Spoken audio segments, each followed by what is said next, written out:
Alô, boa tarde.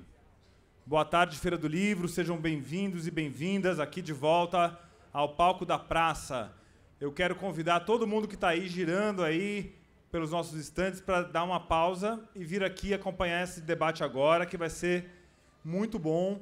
Nós vamos falar de um tema que é preocupação aí de todo mundo, né? Eu vejo poucas pessoas tranquilas em relação ao tema que a gente vai discutir aqui.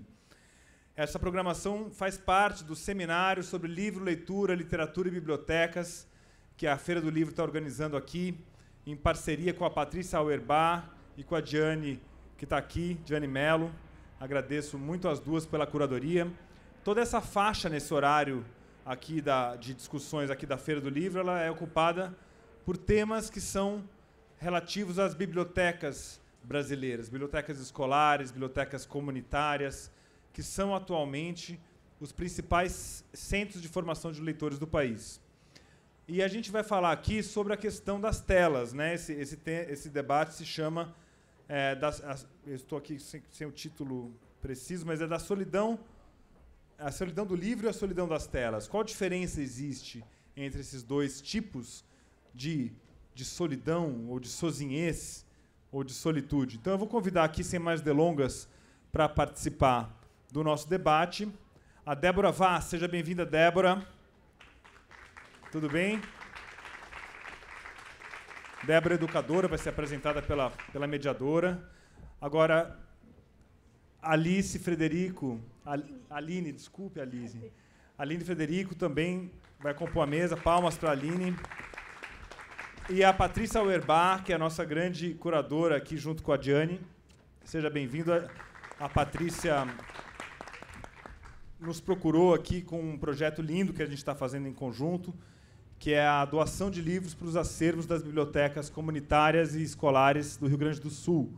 Né, Patrícia? A Patrícia quer falar um pouquinho pela Rede Lê, que é essa incrível rede de professores que ela mobiliza em torno de clubes de leitura. Quer falar um pouquinho sobre isso? Acho que vou já falar e já fazer o convite. Quem ainda não fez a sua doação, a gente vai estar na tenda recebendo doação de livros de literatura para todas as idades, reforçando o pedido para a literatura infanto-juvenil, já que a gente tem muitas escolas para atender no Rio Grande do Sul. E a equipe da Rede Lê está lá se revezando voluntariamente para fazer a triagem desses livros, para que a gente mande para o Rio Grande do Sul só obras boas, do jeito que eles merecem, já divididinhas por faixa etária. Maravilha. Então, é só quem tiver uma sacolinha de livros que foram lidos nas últimas semanas, nos últimos meses, livros infantis que já não são mais lidos pelos seus filhos, tragam para cá uma sacolinha. Tem as tendas ali de coleta, e tem uma van que recolhe, quando são mais de 150 livros, a gente consegue recolher. Então, basta passar ali no comecinho da feira que tem as informações. Isso, né? E quem chegar com muito livro aqui na feira, precisar de ajuda, a gente tem equipe para ir buscar com carrinho de carga no carro, se precisar. Muito bem, Patrícia, parabéns pelo trabalho. Obrigado por trazer ele para aqui, para dentro da feira. E eu agradeço também a Companhia das Letras, que é a nossa parceira aqui na feira, e nesse debate também traz um livro importante, que é o Geração Ansiosa, um livro que está saindo agora. Saíram trechos aí na imprensa, na Piauí, que é um livro que fala do impacto real que está acontecendo do celular sobre a vida dos adolescentes. Então, estamos nas suas mãos. Muito obrigado às nossas convidadas. Desculpe, Aline. Obrigada, Paulo. Boa tarde a todos. Boa tarde, Débora. Boa tarde, Aline. Obrigada por terem aceitado esse convite. Eu fico especialmente feliz, porque acho que a gente tem aqui representantes de dois ângulos dessa história, dois ângulos bem diferentes. Eu vou apresentar as duas convidadas, vocês vão ver do que eu estou falando.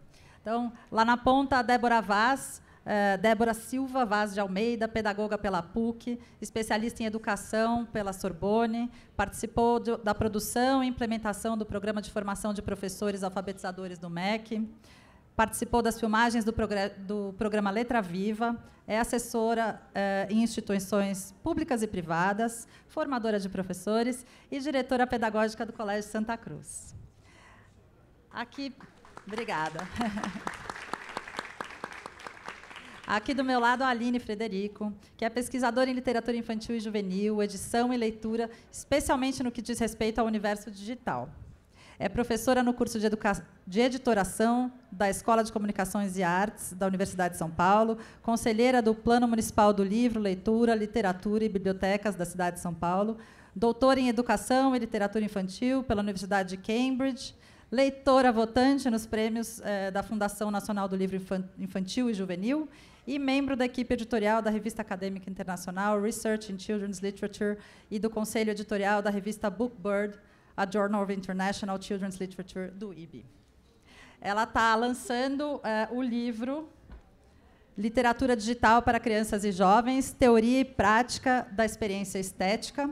E, com isso, acho que já dá esse panorama de que tem um olhando para a prática todo dia, dentro da sala de aula, dentro da escola, e a outra na academia, pensando um pouco mais sobre como ajudar essa prática, como impactar essa prática.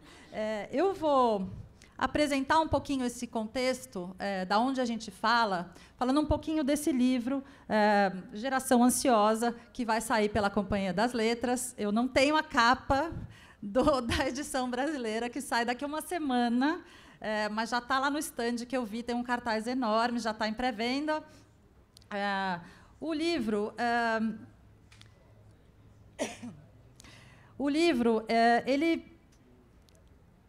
ele diz claramente, ele abre o livro dizendo que não existiam indícios de uma crise de saúde mental na adolescência até os anos 2000. E que, de repente, a partir dos anos 2010, as coisas mudaram. Houve um aumento repentino e muito significativo de episódios depressivos por volta de 2012. Esse número cresceu em torno de 2,5 vezes a partir de 2012. Essa curva inclinou ainda um pouquinho mais com a pandemia, mas ele indica que a coisa começou antes, começou lá em 2010. E diz que o problema é maior entre as meninas do que entre os meninos. E ele atribui essa mudança de comportamento, essas dificuldades, os desafios enfrentados por esses jovens, ao advento do celular, do smartphone especificamente, que veio com as redes sociais e que permitiu o acesso livre a redes sociais para jovens e crianças muito cedo, muito antes do que deveriam. Então, ele encontra no celular, no uso das redes sociais, a explicação. Eu vou deixar para falar um pouquinho mais do livro ao longo da nossa conversa, porque eu quero muito ouvir as nossas convidadas. Eu vou começar com a Débora e vou perguntar para ela, Débora, o livro fala bastante que a chave para o desenvolvimento emocional é a experiência, não a informação. Mas parece que os nossos jovens, que são tão conectados, tão bem informados, se perderam um tantinho aí nas relações humanas e estão meio atrapalhados quando a coisa é ser humano com ser humano. Faz sentido? Queria saber um pouco o que você vê dentro da escola, como é que você viu isso acontecendo ao longo desses últimos anos, décadas. Bom, eu acho que a gente pensa já há algum tempo, tem um filósofo espanhol bastante presente na minha formação, que é o Savater, e eu acho que há 20 anos ele já nos convidava a pensar que as escolas estavam tendo que enfrentar ali uma mudança que a gente, antes, as famílias se ocupavam um pouco daquilo que a gente chamava de entrada primária no mundo e na sociedade, e que as escolas, então, tinham uma fronteira bem definida de entrar numa experiência secundária na vida social. E que essa fronteira, naquele momento, eu acho que o valor de educar dele deve ter mais de 20, 25 anos, talvez. Essa fronteira ali já estava em xeque. A gente já estava perguntando o que é mesmo da família, o que é mesmo da escola, como é que a gente juntos começa a pensar numa sociedade que estava em transformação. Então, depois a gente vai poder falar um pouco mais sobre isso. Eu só fico preocupada quando a gente pensa 2010. Quando fala 2010, eu falo, puxa, está fechando demais essa perspectiva de transformação das relações, porque a gente tem eventos muito importantes que também corroboram para um jeito diferente de se relacionar. E eu, quando estava me preparando para essa conversa, eu pensava, eu vou tentar levantar o tempo todo a experiência dos adultos primeiro, porque é como se esse fenômeno estivesse acontecendo entre crianças, adolescentes e jovens e não entre nós. Então, a perda de uma experiência maior com a vida, com as pessoas, com os espaços, a gente podia discutir quando a gente começou a optar, e aqui eu estou falando de uma classe média privilegiada, por exemplo, para frequentar só hotéis com monitores. É um fenômeno que está correlacionado com esse, porque a gente saía de férias com os filhos, mas vai levar os filhos para um lugar que alguém cuidava deles. O fenômeno de famílias que, prensadas pela complexidade da vida urbana, no nosso caso, fazendo um recorte bastante consciente, começam a contar com uma rede de apoio muito maior, infinitamente maior do que as nossas mães e avós tiveram, e também param de ter algumas experiências importantes. Então, eu sei que a questão é a tecnologia, mas eu diria que, muito antes, a gente tem sido convidado a pensar por que estas mudanças todas nos modelos de convívio, de vida familiar, de estrutura, de funcionamento, tanto das famílias como também das escolas, gerou uma mudança muito grande. Só um pequeno comentário. Eu nasci formadora de professores ali final da década de 80, começo da década de 90. E a gente fazia uma discussão enorme sobre segurança nos espaços de infância.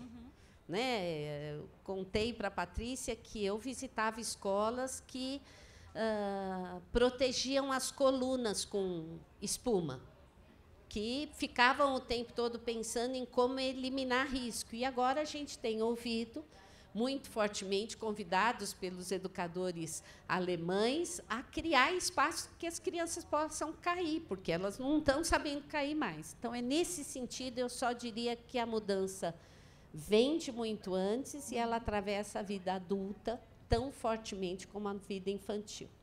Acho que é um ótimo ponto esse que você traz, e ele traz bastante isso no livro também, né? Falando de como a gente super protege as crianças na vida real e solta elas como se não tivesse nenhum risco na vida digital. Então, elas estão soltas na internet para circular livremente, como se não tivesse nenhum risco, mas no parquinho, cantos arredondados, brinquedos de plástico, altura baixinha, para ninguém se machucar, porque joelho ralado não é mais permitido, né?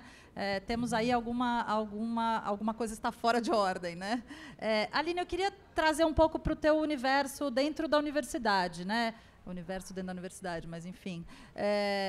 Como é que isso chega para você? Você percebe da tua experiência para a sua experiência como aluna, para a sua experiência como professora, dentro desse espaço, o que é que está acontecendo? O que é que se percebe nesse comportamento com o mundo digital dentro do espaço acadêmico? Bom, primeiro eu queria agradecer o convite para fazer parte dessa mesa, poder conversar com a Débora. Primeiro, eu queria só comentar um pouco o que você falou, e eu concordo bastante. Eu sou da geração millennial, né? Nasci nos anos 80, e já hoje, olhando para trás, eu observo como a minha infância, a minha juventude já foi muito cerceada, muito protegida. Eu já cresci com não o celular, não a tecnologia digital, né? A tecnologia digital entrou na minha adolescência, mas com um excesso de mídia, e era isso, ouvia rádio, assistia televisão, entrava na internet, tudo ao mesmo tempo, enquanto fazia a lição de casa, e tudo muito dentro do quarto, né? Então, morava na periferia de São Paulo, tinha questões de segurança, então não podia brincar na rua, era perigoso, enfim. Então, acho que é muito importante isso que você está trazendo, né? As coisas não mudam de um dia para o outro, é uma construção histórica, social, né?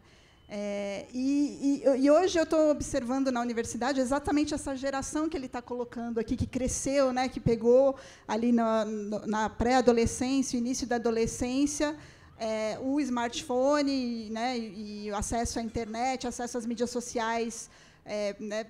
Pervasivo, né? Presente praticamente 24 horas na vida desses jovens.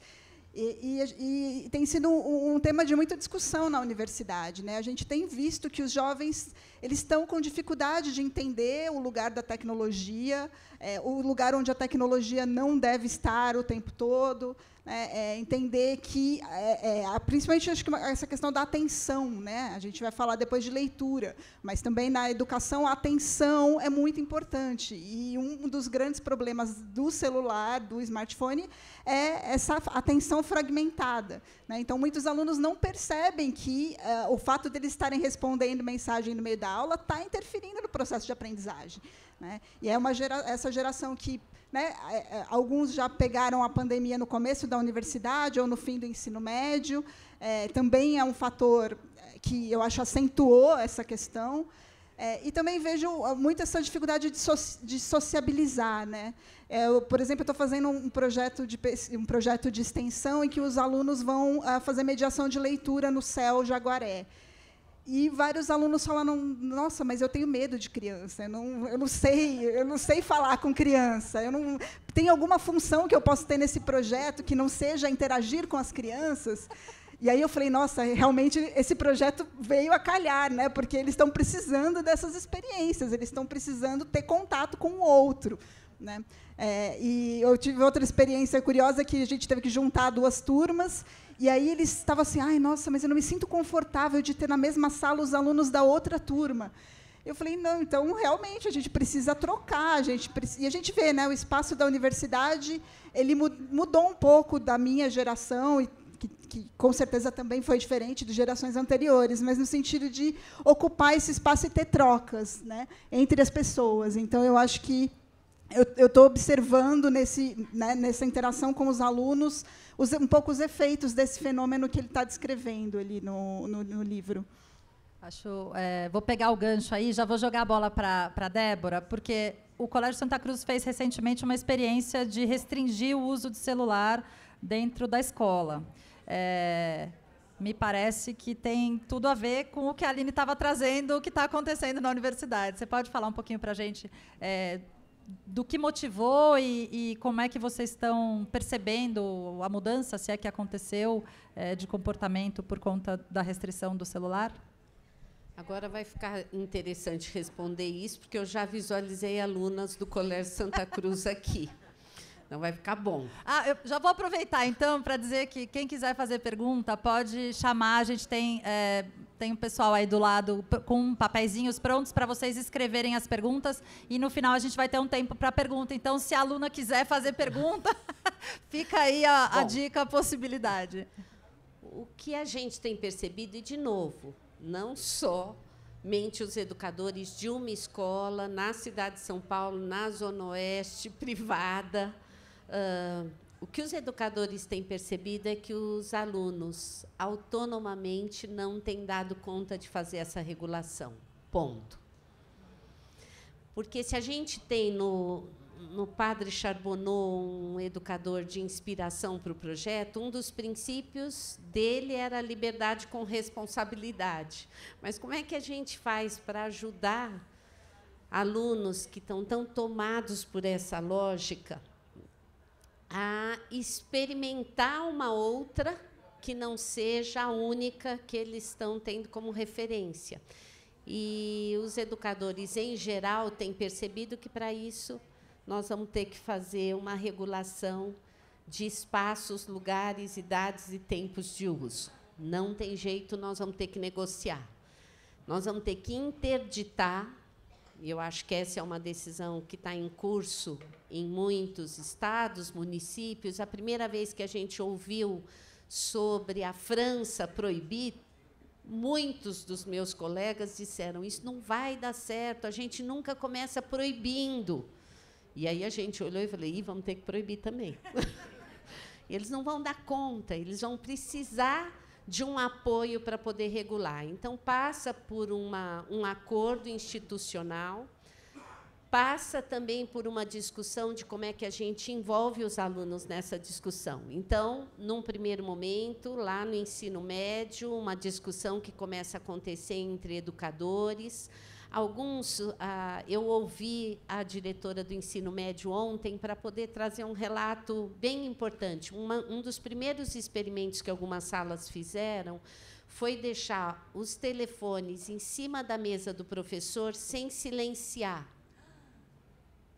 para que a gente percebesse o que acontece se a gente deixasse todos os celulares aqui. Quantas vezes ele ia tocar, quantas vezes a gente ia correr para responder, quantas vezes a gente ia achar que é urgente, que não tem jeito, e aí os alunos experimentaram isso. Mas, de novo, não é suficiente para ele dizer, eu abro mão. E aí a gente teve que criar algumas... Hoje, a gente tem uma interdição total na educação infantil e no Fundi 1, uma interdição em momento de aula total no Fundi 2, e eles ainda podem usar na hora dos intervalos, mas nós estamos revendo esse princípio. Uma interdição total na hora do ensino médio, mas a gente teve que criar uns espaços nos quais os alunos deixam os celulares para que a tentação seja protegida. E, mesmo assim, uma conversa que precisa frequentemente ser retomada. Eu fiquei pensando o que ia acontecer se a gente pedisse para todo mundo deixar o celular aqui na frente e não silenciar o celular, né? Quantas vezes a gente ia ser interrompido?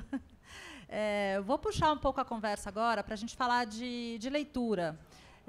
A gente está falando aqui de como o celular, especificamente, interrompe o pensamento, interrompe a aula, interrompe as relações, dificulta, né, a aproximação entre seres humanos, o diálogo. Mas o que acontece com a leitura, né? A leitura no espaço digital, que é tão fragmentada, os desafios... Queria que vocês falassem um pouquinho sobre os desafios da leitura profunda, né, de trazer essa geração que é tão acostumada a essa leitura fragmentada na tela, para o livro no papel e para o livro digital, Aline, que é o seu assunto de estudo, né? Queria que você falasse um pouquinho para a gente, acho que podemos começar com você, e falasse um pouquinho disso, da leitura profunda. Como é que a gente... Em que lugar isso fica dentro desse contexto todo? Bom, eu acho que é um tema importante a gente pensar quais são as atividades que são possíveis por meio da tecnologia digital, né? Normalmente, quando a gente fala dos celulares, dos smartphones, a gente está falando de alguns tipos de experiência muito específicos que geralmente passam por redes sociais e jogos, né? Obviamente, são experiências que a gente sabe tem um teor de adição, né? A gente fica viciado naquele estímulo, tanto das redes sociais quanto de alguns tipos de jogos. E tem essa questão, né, das notificações que transformam toda a nossa maneira de estar no mundo, né, de estar constantemente esperando alguma notificação, seja né, no nosso caso, adultos do banco, ou o filho que também está na escola e a gente quer saber o que está acontecendo.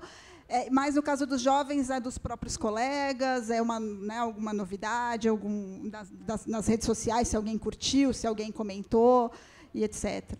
Então, a gente sabe que, acho que, eu ouso dizer que praticamente todos que estão aqui sentiram, nos últimos 10 anos, como a nossa capacidade de foco e de atenção foi reduzida, né, com essa experiência pervasiva do celular. Eu, que sou uma pesquisadora de literatura digital e que sou a favor do uso adequado da tecnologia na infância, percebo isso e me preocupo muito com isso, né?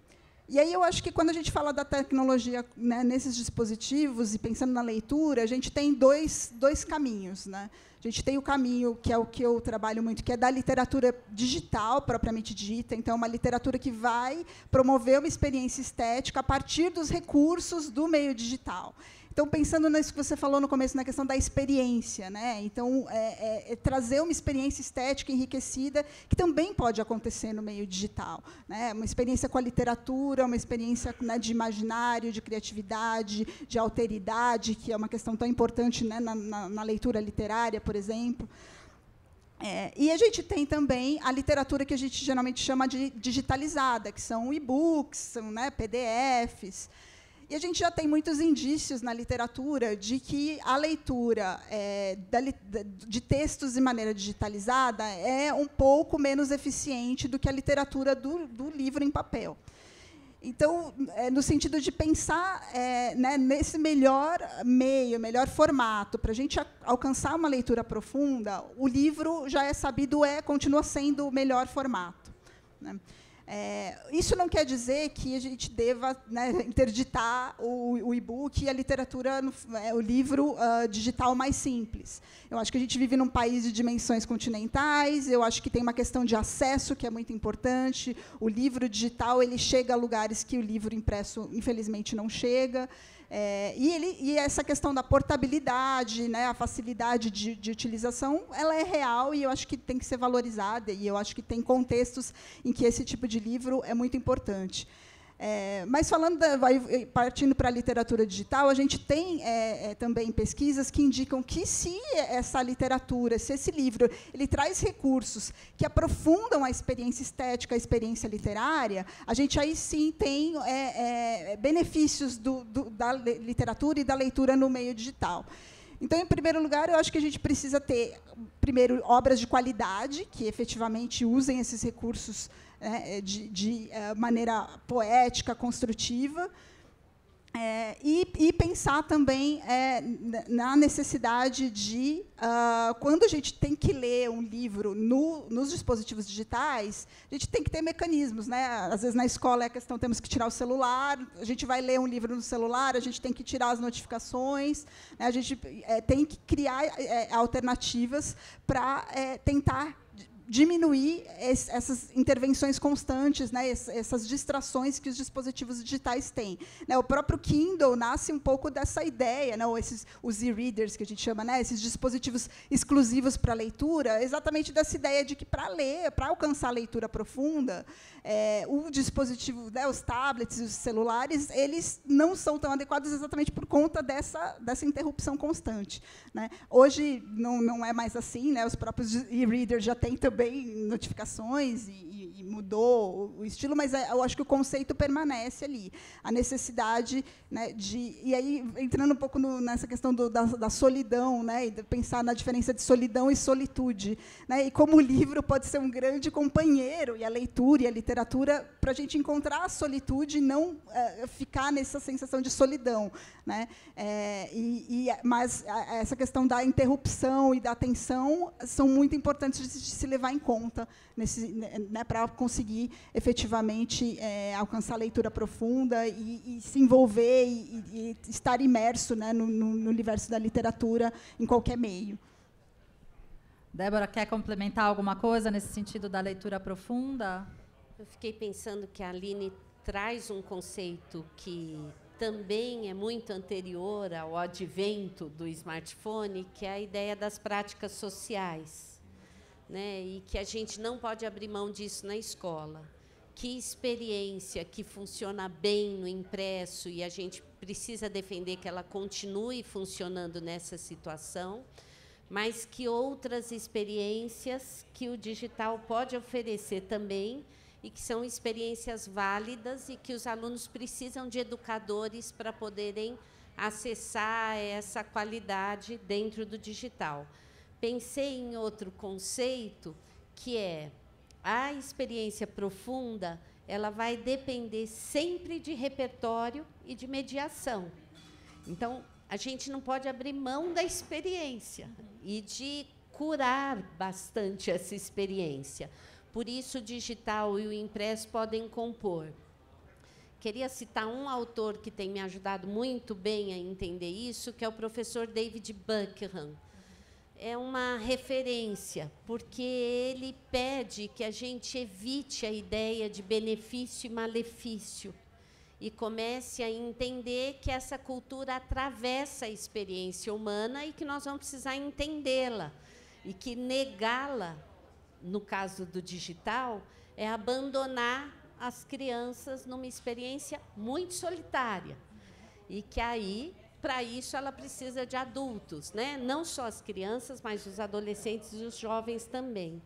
Então, eu acho que esses dois princípios, o das práticas sociais e o princípio de que a gente precisa sempre de repertórios de qualidade, sejam eles impressos ou digitais. E, no caso dos digitais, a gente tem pouco tempo de história. Então, imaginem o que é levantar uma experiência da formação de um leitor digital hoje. A Aline deve estudar isso para ajudar a gente, porque ela é muito restrita. Qual é o tempo que a gente tem de literatura para a infância impressa? Muito mais que um século.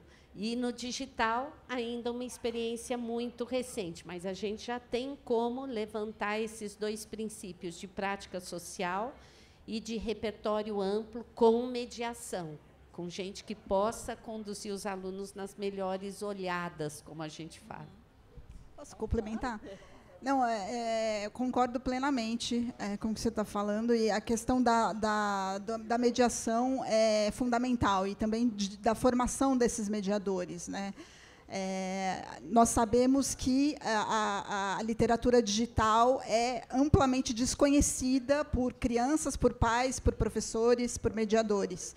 Então, o livro, inclusive, que a gente organizou agora, eu e a professora Beth Cardoso, da PUC, ele tenta trazer um pouco desse repertório das obras de literatura infantil e juvenil digital, exatamente buscando formar esses mediadores para que eles possam, então, trazer essas experiências de leitura para a sala de aula.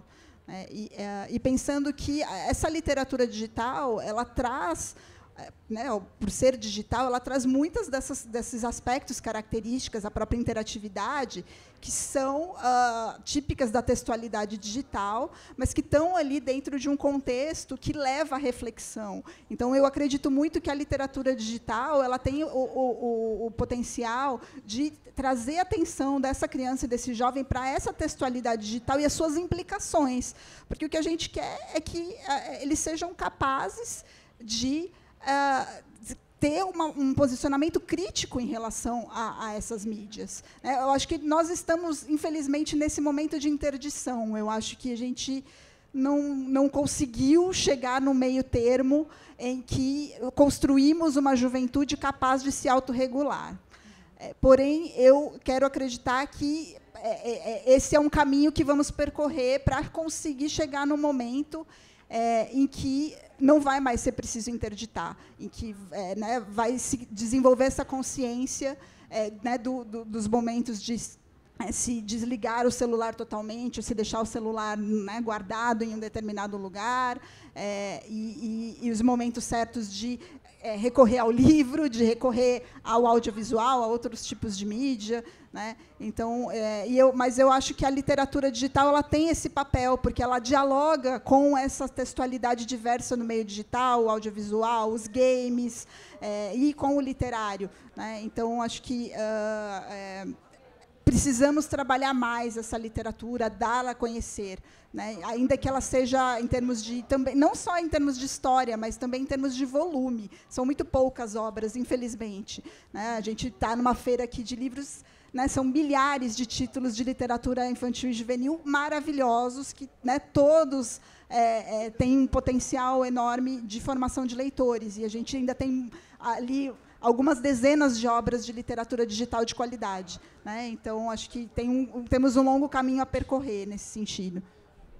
Muito bom. Acho que, falando do longo caminho a percorrer, vou tentar costurar aqui um pouco das perguntas que começaram a chegar do público.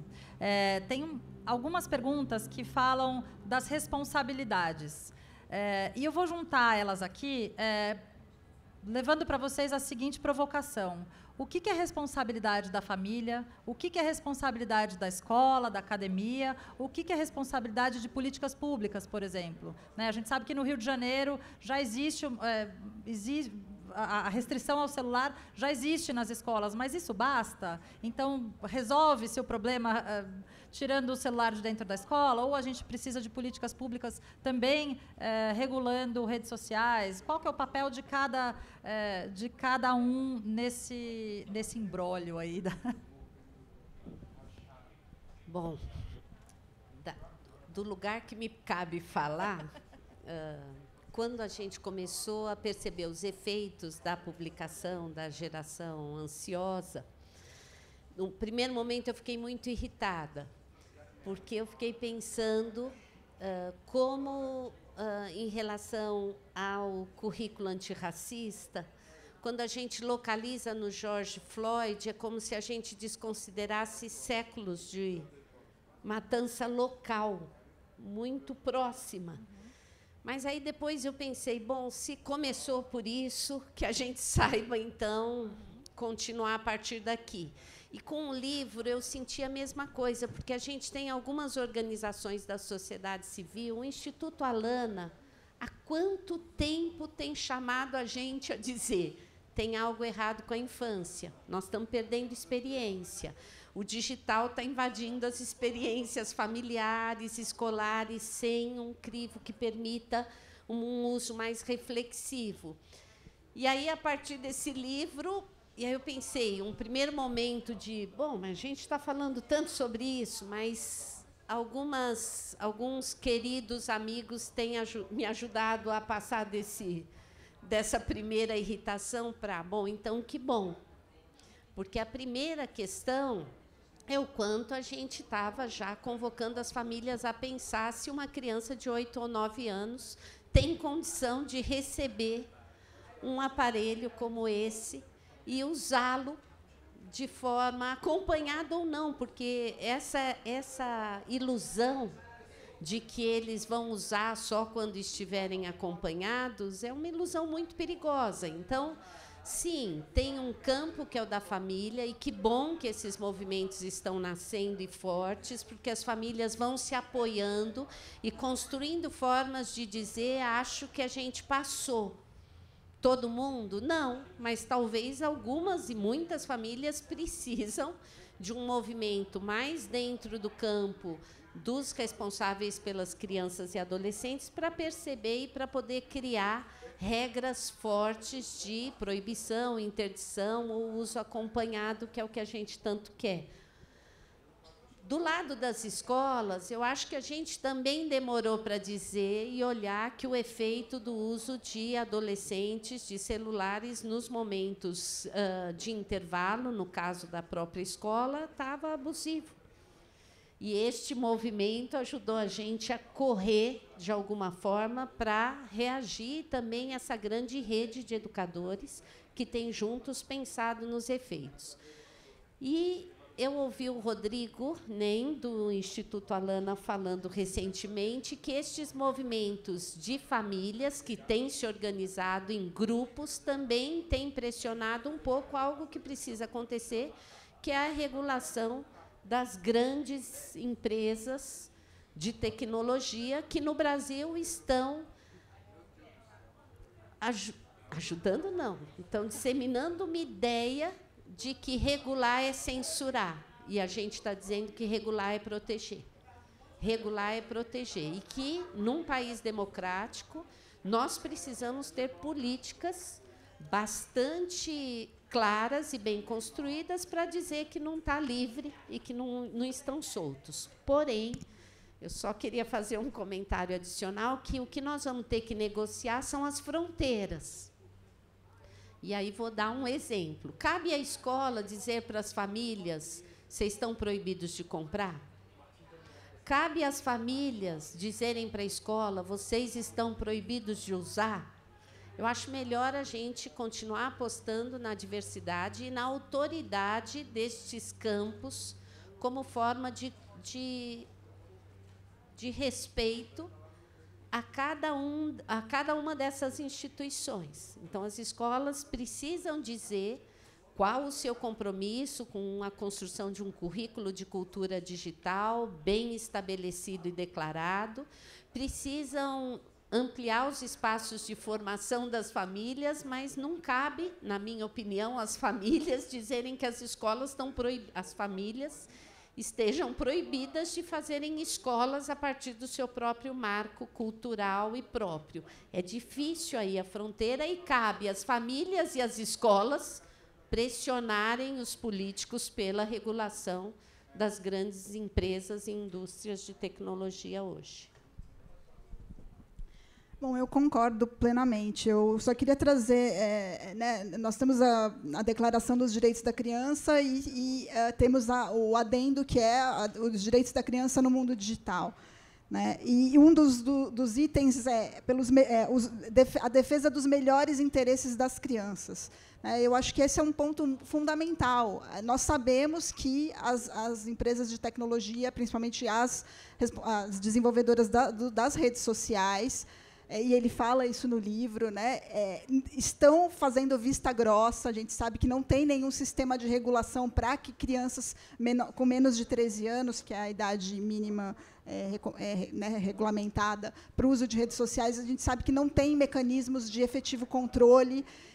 E nós sabemos que há um interesse perverso de se conquistar essa geração nesse sistema viciante que a rede social constrói.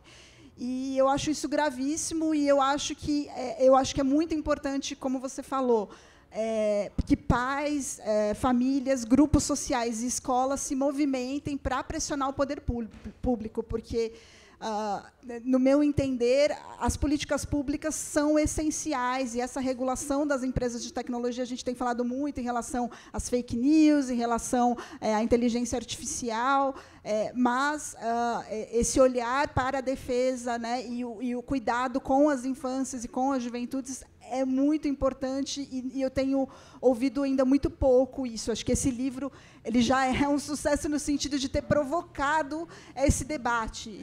Acho que sim, explodiu esse debate, e precisamos mesmo desse debate. É essencial alcançar essas esferas de poder para que a gente consiga uma efetiva regulação dessas empresas. Obrigada. Eu acho que esse livro realmente foi um fenômeno, porque o livro nem foi lançado no Brasil, e ele já está nos grupos de pais, em todos os grupos de pais. Eu mesmo estou em vários grupos de pais e de educadores, enfim, discutindo um livro que sequer foi lançado ainda aqui traduzido no Brasil. Acho que tem aí uma escolha, talvez, do autor, de usar uma linguagem bastante acessível, muito simples, muito fácil de chegar, de se comunicar também com as famílias, não só com os educadores. Então, acho que esse foi o grande salto para que a gente estivesse aqui, para que a gente chegasse aqui e discutisse isso. Mas, na contramão de tudo que a gente está falando, a gente está falando das dificuldades, dos desafios aí do celular, especificamente dentro do espaço escolar, dentro da família, políticas públicas. Mas, por outro lado, a gente tem muitas redes, um esforço enorme para levar a digitalização para as escolas, para levar a internet para as escolas, para garantir acesso a tablets, computadores na rede pública. Tem aí alguma coisa que está desconectada ou não? As duas coisas precisam caminhar juntas? E de que forma? Com que peso? Com que medida? Se vocês puderem falar um pouquinho sobre isso. Eu tenho uma referência que eu sei que é compartilhada por muitos aqui, que é um pedagogo português, o professor Antônio Nova, que fala: nós não vamos fazer nada em educação sem professores. A grande questão daquilo que pressiona a escola em relação aos produtos e às soluções é pensar que elas podem achar que é possível sem professores que pensem sobre as escolhas cotidianas que a gente faz em salas de aula. Então, eu diria que é claro que a gente tem, nos últimos anos, vivido um mercado bastante agressivo de venda de soluções e da ideia de que a gente pode, pela tecnologia, inovar, transformar e reinventar a forma de se fazer escola. Mas as regras para se fazer escola, nesse sentido, são históricas. A gente precisa de alunos e alunas, e a gente precisa de professores que, pensando, escolham os seus materiais de forma crítica. A grande questão é essa pressão de grandes grupos que, interessados na venda dos seus materiais, constroem formas bastante perversas e antidemocráticas de vendê-los e de fazer com que as escolas recebam esses materiais, muitas vezes substituindo a importância do professor. Então, nesse sentido, sim, há uma contradição política enorme, que é a ideia de que algo possa ser produzido fora da escola, pela escola. E a gente precisa até contar com muito do que é produzido fora da escola, mas nós precisamos pensar na escola, né? E com a diversidade enorme de redes públicas e privadas, de redes locais. Nós estamos falando de São Paulo, nós estamos falando de Minas, do Rio Grande do Norte, nós estamos falando de grandes cidades, pequenas cidades, porque é fato, e a Aline, o digital alcança. E a gente precisa pensar que ele também é uma possibilidade de acesso. E aí eu queria citar, de novo, uma referência muito importante para mim. Há mais de 25 anos, a pesquisadora argentina, professora Emília Ferreiro, escreve um texto maravilhoso dizendo que, na educação, a gente gosta de resistir, por princípio. E ela relembra o quanto os educadores resistiram a uma tecnologia super inovadora, que foi a caneta esferográfica, porque ela ia acabar com a caligrafia, ela ia destruir a letra dos alunos. De fato, a gente tem caligrafias muito mais variadas, mas muito mais acessíveis. Eu não estou dizendo que o fenômeno do digital se equipara ao da caneta esferográfica, mas a professora Emília Ferreiro coloca ali algo que é perigoso, que é quando a gente resiste por princípio, e não a partir de um acordo firme de que entra se puder ajudar, que é o que a Aline investiga. Por isso que a gente precisa tanto daquilo que a Aline faz na universidade, para a gente poder, sim, trabalhar com algumas empresas que atuam na área de produção de conteúdo e de material, mas com a universidade bem perto, ajudando a gente a saber fazer ali uma semeadura boa e uma colheita daquilo que, de fato, gera uma transformação de qualidade para a educação. E elas se conheceram hoje, tá? Só para vocês não acharem que elas são amigas e tal. Quer complementar? Sim, nós estamos vivendo um momento complexo, né, que há algumas décadas existe também uma discussão constante, uma luta constante também para a tecnologia entrar na escola, mas pensando um uso positivo, pensando um uso planejado, pensando professores que tenham à disposição essa tecnologia para utilizar de acordo com a sua pedagogia, e para potencializar o ensino em determinadas circunstâncias, com o professor no controle.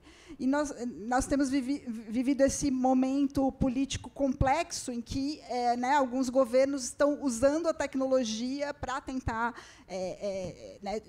tirar o poder do professor dentro da sua própria sala de aula, para vigiar o professor, né? São coisas horríveis que estamos vendo aqui na educação de São Paulo, por exemplo, no estado de São Paulo. Que os professores são obrigados a substituir o material didático por slides, que agora vão ser construídos por inteligência artificial, e, se eles não utilizam esse material, eles são cobrados pela gestão da escola, por exemplo. E, obviamente, eu sou absolutamente contra esse tipo de abordagem. Porém, por outro lado, eu acredito que o caminho para criar uma infância e uma juventude crítica em relação à tecnologia é a escola trazendo esses usos adequados e promovendo a reflexão sobre, os potenciais e os desafios que a tecnologia traz para a nossa existência, E o professor tem um papel central. E a gente sabe que existe uma grande desigualdade entre a realidade da escola pública e da escola privada. Então, ainda acho que ainda estamos também, apesar de tudo, também na briga para que a tecnologia chegue na escola pública, porque a tecnologia tem um papel fundamental. Na cultura contemporânea, o aluno precisa saber como utilizar essa tecnologia, até para quando ele tiver o acesso ao smartphone, ele poder fazer um uso crítico, um uso moderado, equilibrado, e consiga desenvolver esse autocontrole e essa visão crítica da produção e do conteúdo digital. Então, eu acredito que ainda eu não vejo um conflito, eu vejo são várias facetas desse fenômeno que a gente tem vivido, que é muito complexo. Mas eu acredito que a tecnologia tem um papel muito importante, sim, na educação, mas feita com cuidado e com o olhar atento do professor, porque só o professor sabe quando e como utilizar a tecnologia para melhorar a educação e não para pasteurizar a educação, que é o que, infelizmente, a gente tem visto em vários contextos, né? Débora, veio uma pergunta aqui da plateia, que diz assim, na experiência da sua escola, como foi a reação das famílias à restrição colocada por vocês? Eu tenho dito que a gente precisa combinar, nos próximos 100 anos, de entender que, dentro do conceito família, tem uma enormidade imensa, assim como escola, assim como educadores, homem, mulher, enfim. Famílias. Né? Algumas famílias esperando uma atuação da escola para poder se sentirem mais fortes com seus filhos. Porque, quando eu digo que esse fenômeno é muito anterior, ele também combina com uma certa fragilidade das famílias para decidirem aquilo que pode ou não dar para os filhos. A gente percebe isso muito mais forte, sempre existiu. Mas, nessa geração, uma fragilidade com negar, com dizer ainda não. Aqui em casa, algo que a minha geração quase que tem marcado no ouvido. Não, mas você não é filho deles. Aqui em casa, não. É assim que funciona. Alguns princípios da educação mais antiga, que parece que essas últimas gerações têm perdido e que, nesse sentido, a escola ajudou. Ou tem ajudado, gente, porque ainda falta muito a dar força. Mas eu acredito que essa força do coletivo de famílias foi maior do que a da escola. Tem sido maior do que a da escola. E algumas famílias que acham que isso é cercear direito. Porque a gente também levantou as dificuldades da interdição pura e simples. E elas são inúmeras, só para ajudar aqui quem não trabalha do chão da escola. Famílias separadas, que as crianças precisam entrar em contato com pai e mãe, mãe e mãe, pai e pai em momentos separados. Os meninos mais velhos que já usam o celular para pegar Uber, fazer pagamentos, comer na cantina, ou seja, uma série de práticas que estão atravessadas pela experiência escolar. Ou alguns projetos muito bacanas de fotografia, filmagem, que esses alunos são bem conduzidos, mas que são incomodados pelas distrações que também estão presentes dentro daquela experiência de uso. Então, não é tão simples assim proibir ou liberar, ou saber quando liberar e não proibir. Passa por um acordo maior, mas eu acho que a gente está no comecinho de um bom movimento. Obrigada.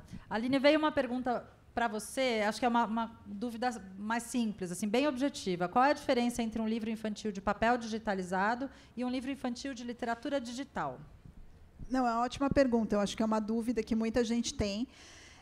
Então, a gente está falando, o livro digitalizado, ele adapta as propriedades do livro em papel para a tela, mas de uma maneira muito simples, que é geralmente o passar de páginas, Então, ele não incorpora os recursos do digital. Então, o livro, a literatura digital, ela vai trabalhar com a realidade multimídia interativa do meio digital. Então, são obras que vão ter interatividade, são obras que vão ter animação, vão ter som, vão ter narração, vão ter recursos como, por exemplo, o leitor poder gravar a sua leitura em voz alta, vai poder conectar ou criar histórias a partir dos personagens de uma outra história. Então, a gente começa a ver aí como essas fronteiras da literatura com os jogos, com o audiovisual, ficam mais nebulosas, porque realmente se apropriam dessas outras formas de narrativa, de construção de textos no ambiente digital. Então, é uma obra híbrida, né? Uma obra complexa, híbrida, mas que, novamente, aí entrando na questão da qualidade, assim como nós temos literatura de baixa qualidade no impresso, também temos no digital. E a primeira leva dessas obras, a gente viu muito também que a ideia era: nossa, podemos usar todos esses recursos, vamos colocar tudo agora, tudo ao mesmo tempo agora. Né? Então, também já temos um percurso aí de análise da literatura digital, pensando que, novamente, esses recursos precisam ser utilizados com cuidado para construir um universo ficcional, um universo narrativo, porque também, inclusive, dentro da própria literatura digital, o excesso de ruído, de interatividade, pode estar reproduzindo essa distração que a gente estava comentando aqui das notificações do celular, e não é isso que a gente quer. Né? Então, as obras de qualidade de literatura digital, elas têm uma participação ativa e significativa do leitor na obra. Né? Então, o leitor pode escolher caminhos, ele pode refletir sobre as escolhas de um personagem dentro da obra, e aí que eu acho que tem um potencial, por meio da ficção, da gente refletir sobre as consequências da interação no mundo digital, por exemplo. Né? Uma de muitas possibilidades. E só, rapidinho para fechar, eu acho que, como vocês podem imaginar, com tantos recursos, essas obras são muito diversas. Então, tem muitos tipos de literatura digital. Então, a gente tem algumas obras que são mais integram mais o leitor enquanto coautor da narrativa, e outras menos. Outras vão explorar, por exemplo, mais a questão da oralidade, com essa possibilidade de gravação, de recursos de som, de áudio. Outras vão trabalhar, por exemplo, a questão da música e dos efeitos sonoros como uma possibilidade para aumentar a imersão do leitor na história. Então, são muitos recursos, muitas possibilidades. Mas o que a gente vê é que, então, esse perfil de obra é muito diferente do que simplesmente ler um EPUB ou ler um PDF de um livro digitalizado, porque essa obra digitalizada ela foi pensada para explorar essa materialidade do livro impresso. Né? A gente tem já muitas décadas pesquisas sobre o livro ilustrado, como a questão do passar da página, do formato, do tipo de papel. Todos esses elementos têm um potencial de significado na literatura impressa infantil e juvenil. E a ideia é que esses recursos do digital também sejam utilizados com esse mesmo cuidado na literatura digital, para promover, então, essas experiências enriquecedoras com a literatura digital. Obrigada. Gente, a gente está chegando no fim da nossa conversa, já subiu a plaquinha lá, queria agradecer a todos que mandaram perguntas, foram muitas perguntas, tentei costurar, desculpa se ficou alguma coisa de fora, mas pelo número de perguntas deu para ver que vocês também aproveitaram, essas duas apaixonadas pelas suas áreas. Queria agradecer as duas convidadas, Aline e Débora. E, para fechar, queria perguntar para vocês qual é o próximo passo, qual é o próximo desafio da Débora, da Aline, no que diz respeito a tudo isso que a gente vem falando aqui, dos usos da tecnologia, dos desafios no dia a dia. Pode ser um desafio bem pequenininho, não precisa ser mudar o mundo, mas para cada uma de vocês, só para a gente fechar uma frasezinha final. Simples, né, Aline? Acho que o próximo passo é negociar os campos de autoridade, né? Entender a importância do campo da família e das suas escolhas específicas, culturais, e formar cada vez mais redes para que as famílias possam pensar sobre, não ficarem isoladas em seus próprios pontos de vista, mas, ao mesmo tempo, defender que é na escola o lugar que o digital precisa aparecer para que a gente possa, pela mediação, ensinar uma nova geração os melhores usos e não colocar, nesse momento, só como o grande vilão da experiência contemporânea. Eu acho que a gente precisa encontrar no digital também sua força e separar bastante essa discussão para poder democratizar a experiência humana de entrar em contato. Bom, eu vou falar, né, o meu desafio pessoal nesse campo é essa formação de professores, de mediadores e dar a conhecer essa literatura digital, estimular também os editores a produzirem essa literatura digital, pensando que é essencial promover experiências digitais que sejam enriquecedoras, que ampliem horizontes, que ampliem as possibilidades de relação com o digital e que nos ajudem a refletir sobre essa relação com o digital. E eu acredito que a literatura digital tem esse potencial. Então, acho que é essencial ampliar o conhecimento dessas obras, dessa literatura, com os professores, para que eles possam se sentir empoderados para trazer essas outras possibilidades de interação com o digital na sala de aula. Muito obrigada, Débora, Aline, obrigada a todo mundo que veio, compareceu, mandou perguntas, obrigada à equipe da feira que ajudou a gente, e daqui a pouco tem mais um evento aqui.